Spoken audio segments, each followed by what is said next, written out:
eng ko'p so'raladigan vokzal territoriyasidan 3 xonali kvartiralarni obzorni qilib bermoqchiman.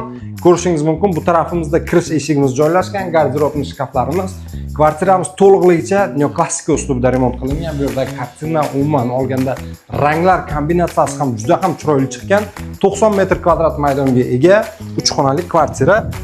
Bu yerda ko'rishingiz mumkin, zal qismimiz. Zalimiz ranglari, umuman stol, barcha jihozlari did bilan tanlangan. Narxini video oxirida aytib o'taman. 7-qavatda joylashgan 10 etajlik novostroykamizning 7-qavatda 90 metr kvadrat. Bu yerda esa kattalar yotoqxonasi, ko'rishingiz mumkin, divan, texnika barchasi mavjud. Katta yo'lning ustida, lokatsiyasi juda ham zo'r. Bu tarafda esa oshxonamiz qilingan. Texnika jihozlari eng oxirgi rusumdagi texnikalar qilingan. Bu yerda esa alohida sanuzullarimiz joylashgan. Eslatib o'taman, vokzalda 90 metr kvadrat maydonga ega 3 xonalik. Bu xonamizda esa bolalar yotoqxonasi, bunda ham barcha sharoitlari mavjud. Narxi 107 ming AQSh dollar so'ralyapti. Yana savdosi bor. Pastdagi nomerlarga murojaat qilishingiz mumkin. Rahmat, omon bo'ling.